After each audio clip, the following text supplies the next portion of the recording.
Hey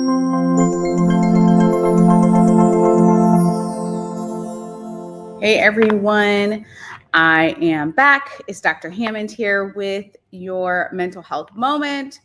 I hope that you are having a wonderful week.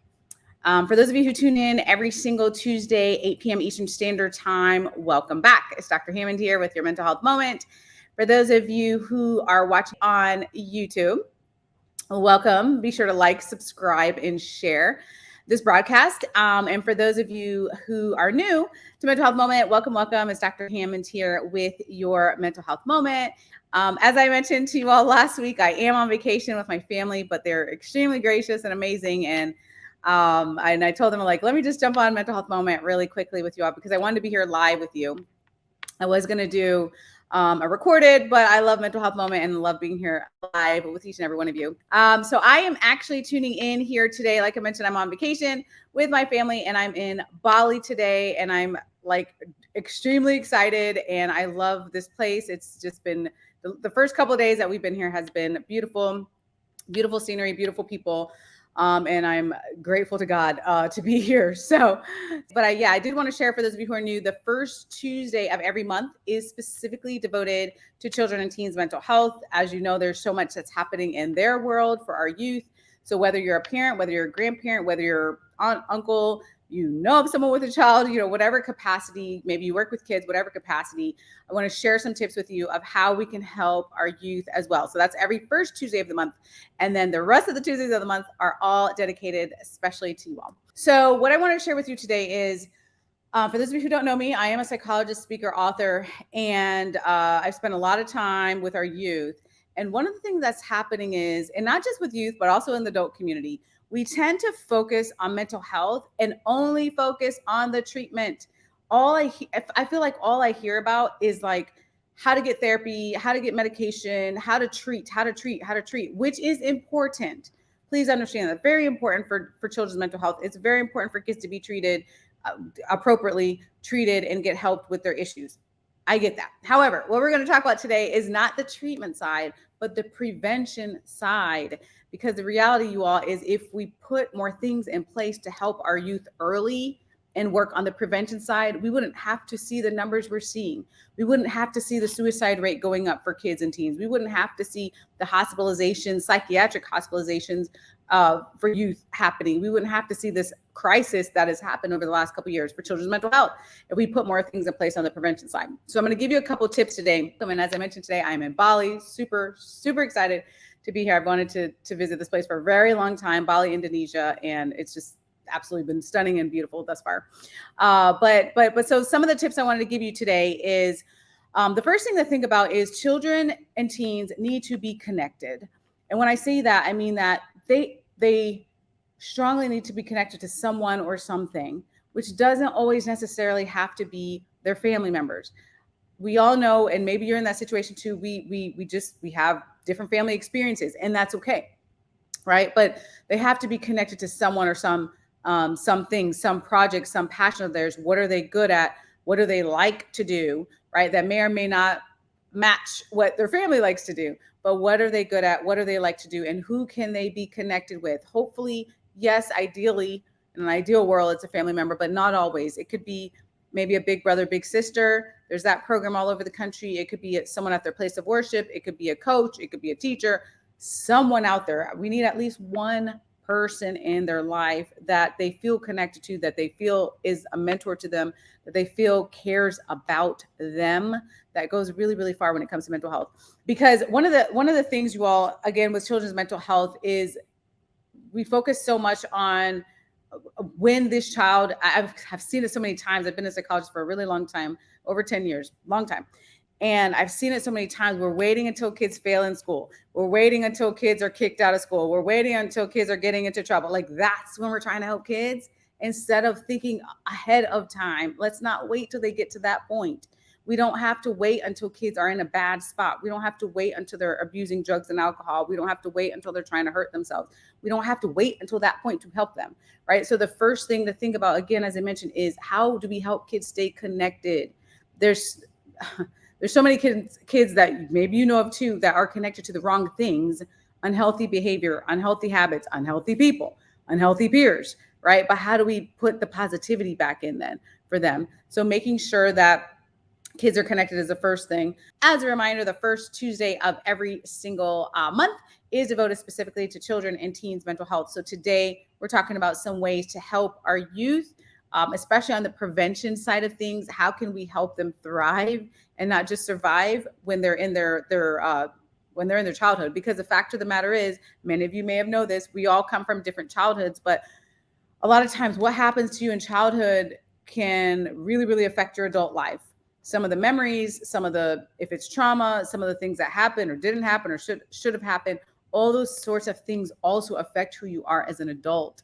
So we have a responsibility as a community to make sure that we're protecting our kids, because again, we're not just affecting them in their childhood, we're also affecting their adult lives, frankly. So the first tip for those of you just joining is to make sure that kids stay connected to someone, whether it's a mentor, whether it's big brother, big sister in the community, whether it's a person, a place of worship, whomever it is, family member, whomever it is.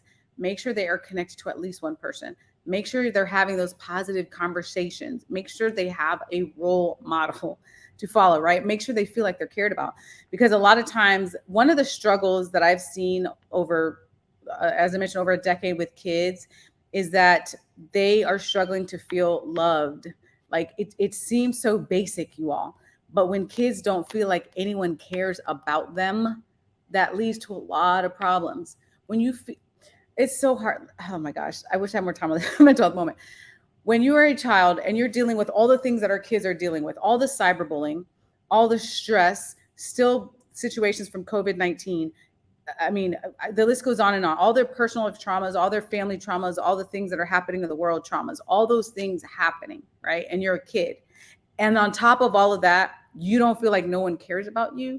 That leads to a lot of depression, a lot of anxiety, a lot of thoughts of harming yourself, dropping out of school, not doing well in school, can't eat, can't sleep, right? That leads to that. But if you feel like someone cares about you, even if it's just one person, that can literally turn someone's life around.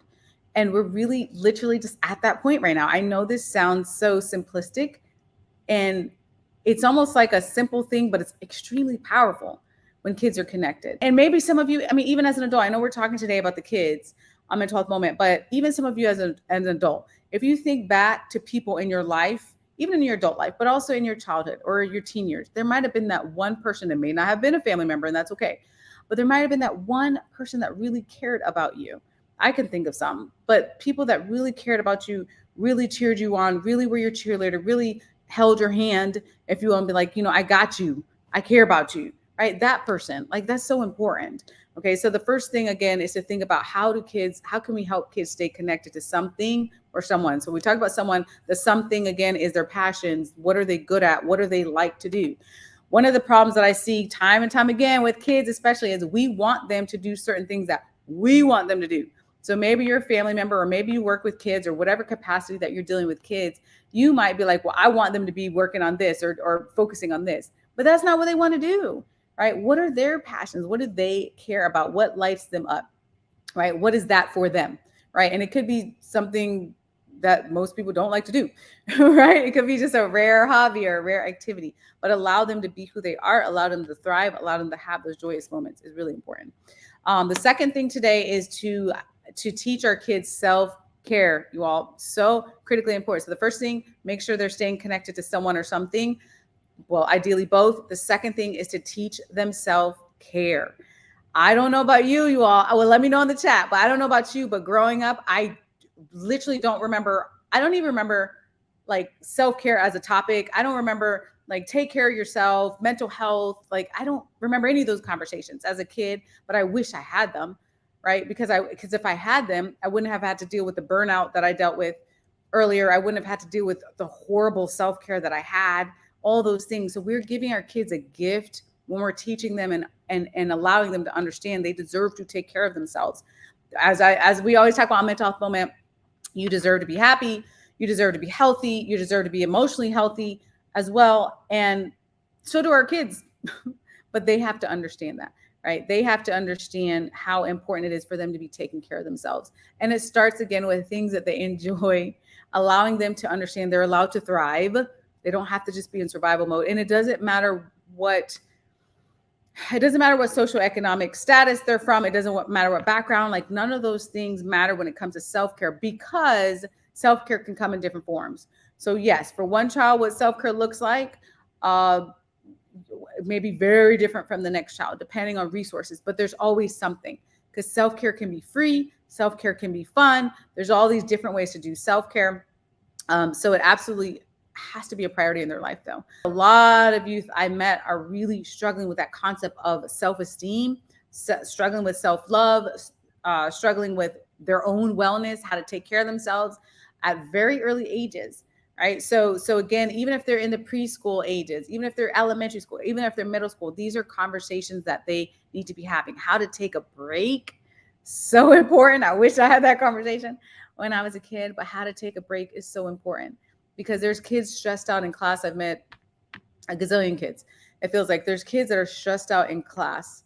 And if they knew, it seems so simple, you all, but it's something that we need to teach our kids. If they understood, when you're so stressed out in class, in your classroom, when you're angry or you're depressed or you're anxious or whatever it is that you're feeling, if you took some deep breaths, right? It's just the little things. If you took some deep breaths and reset yourself and recharge yourself in your classroom, it could be a lot easier to get through. Is that the only solution? Absolutely not. But that's just one example. It's just the little bits of education that our kids need in order for them to start to thrive.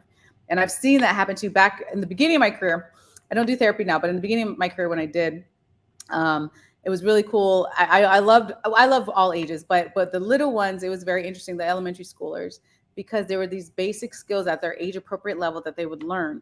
They would go to school, they would start to thrive, their grades would improve, their behavior would improve, just because they learned self-control behaviors. They learned self-care. They learned about loving themselves. They learned that just because these other people around you are saying things that are not even true about you, but they're saying things and they're hurting your feelings, does not make it true, right? They were learning things like that. It's the education piece is what's important for our kids. Many of you watching this right now, well, I'm just going to assume what demographic you're in. More than likely, you're an adult watching this. So a lot of us growing up, if you're an adult, a lot of us growing up did not have these conversations about self-care. We just didn't. I'm a psychologist, you all. I live in the world of self-care now. I know mental health now as an adult going through school. Yes, I learned it then, but I didn't learn it. I didn't have those conversations growing up. Everything was about, in my life, everything was about achievement. Everything was go, go, go, do things as fast as possible. Like there's so much pressure, depression, anxiety, no problem. Like just get through, like magically get through, which is not healthy at all. And it leads to burnout, you all. And it leads to not even just burnout, but it leads to you physically and emotionally struggling, you all. There's things within yourselves that are preventable. So and the same thing for kids. There's kids with stomach aches, they have back aches, they have all sorts of aches, headaches, like just they're physically unable to function because they're struggling with self-care. Like that is a link. The mind-body connection, that is a link for some of our kids. They are literally struggling with their physical and mental health because of lack of education sometimes. And again, I'm not saying this is the solution for everyone. There's all different levels of mental health. There's mild, there's moderate, there's severe. So again, I'm talking more on the mild side here. There's different levels. However, there's also information in self-care that can save our kids. Facts. Depending on how you grew up, maybe you did have conversations in your family about self-care, taking care of yourselves, which are amazing. But if you didn't, the good news now is we are in an age thus far where we in the mental health community, we're really trying, and not just mental health community, but community at large, we're really trying to have more conversations with our youth about mental health. We're trying to have more conversations about wellness. We're trying to have these conversations about self-care. So even though you may not have grown up like that, you have a responsibility. When you know this information, share this information with other people, with other parents, with other grandparents, or whomever it is that you know of that works with our youth. Because again, that little tiny piece of information can be life-saving, literally life-saving for our kids. It's okay if you don't know better, but now when you know better, you're going to do better. You're going to share this information. You're going to help other people. One of the things I will say is let's not, though, be in a place where we're blaming. It never really makes sense to me to blame however we grew up, because there's a different generation. Like I have a 10-year-old son right now. What is it? It's 2023, right? He's almost 11, but a 10-year-old son who lives in a completely different world than I did growing up. I didn't have tablets growing up and social media, internet, like all those things. Well, until I was a bit older, right? Like he's living in a completely different time than I grew up, than my grandparents grew up, than my parents grew up, right? So what I'm saying is, let's not blame how we were raised though, because they were living in different times than we are today, right? So they may not have known better. So just that, the tough mentality and just the keep going mentality to a fault. I'm all about keep going, keep growing, but the keep growing mentality to a fault where we didn't take care of ourselves was something that some of the past generations really didn't have a lot of conversations about, and then shared it with us. But now we know better, so we can try to fix some of these things. We always say, what do they say? Parents that they don't have a manual when they get a child. Like, it's like, here's your child, go, right? Well, neither do kids. They don't have a manual either. Like they don't just come out of the womb and know how to act. They don't know how to take care of themselves. They don't understand mental health. So when we don't have these conversations with them, we are doing them a disservice. And one of the things, and I know this is changing within the school system, I don't want to get on my soapbox too much, but one of the things with some schools is what they have been doing is understanding social and emotional learning. So what they've been doing is implementing things within their curriculum to say, hey, you know what? We actually want to help this child thrive. So we're going to teach them things like self-care. We're going to teach them things like mental health, how to take care of themselves, right? Self-love, all those sorts of concepts, which are amazing. And then other schools just focus completely on the academics. I don't know about you all, but if you went to school and the only thing you learned in your life growing up was how to do math and reading and science, you're not going to be successful in life if you do not know how to take care of yourself. If you do not have the self-care, if you don't understand your mental health, if you don't understand your wellness, it's not going to be helpful to only have the academic side. Teach them early as possible. Again, whomever you have in your life. And if you don't have any kids in your household or in your life around you, maybe you know someone that does. So share this information with them, because I'm at the point now where I've always loved the prevention side, but now that I really see a lot of times what we're dealing with in the world, visiting different communities, having these conversations and understanding that we're really lacking in these conversations about basic mental health and prevention, the prevention side of it, because we're so focused on the treatment side of it, of mental health. We are really doing our kids a disservice. There's a lot of different ways to look at mental health when it comes to different cultures throughout the world, still to this day. What was interesting, actually, so for some of you just tuning in here, I'm in Bali today with my family, which I'm so excited about, on vacation, because the place is absolutely amazing. And I will say that what was interesting yesterday was we were on a tour, and we were visiting some temples here in Bali, and we met a Balinesian man who was 57 years old, and he pretty much was telling us about some of the hardships in his life, but that for him, like, his focus was so much on being happy. Like his whole world is like derives around just being happy. He's like, you should just be happy. Like, focus on being happy. Like, that's what he's about. And he had a big smile on his face, and he was so amazing. And then he told us some history of the temple and all those sorts of things that we were visiting. But it was fascinating because, and as I've been through different communities throughout the world, some of the things, sometimes I know many of us here are in the US or maybe other parts of the world too, but sometimes where we're at, we don't even recognize what makes us happy and what doesn't, because it really varies depending on who you are, depending on your cultural upbringing to that point. So I've seen communities with what we may consider in the US with very little material things, but they are the happiest people I've ever seen in my life, right? And then vice versa. We've seen people in communities with a lot of material things, but they are miserable and very unhappy and very depressed and very anxious, or whatever it is that they're going through, right? So I share that with you because it really is important. Yes, culturally, what those conversations of mental health look like. It does vary. I know, of course, there's many communities that still don't believe in mental health, especially for kids, because what do they have to be stressed out about? I still hear that to this day, and I just cringe, you all. I'm like, oh my God. A lot. They have a lot to be stressed out about. But however, yes, there is different cultural perspectives and cultural viewpoints that we need to keep in mind. And honestly, I'm at the point where it doesn't matter to me if we call it mental health, mental wellness, whatever we want to call it. The biggest thing, because again, mental health doesn't exist in some communities. Fine, let's not use that language then. Let's use the language of helping kids as much as we can to thrive and make sure that they're okay and make sure they're successful and make sure they're emotionally healthy. That's it, right? We can call it whatever we want. Let's just help our kids here. For your parents to be working on the affirmations, to be working on how you're amazing, to build your self-esteem, to build your self-confidence. Those are things that are really, really important.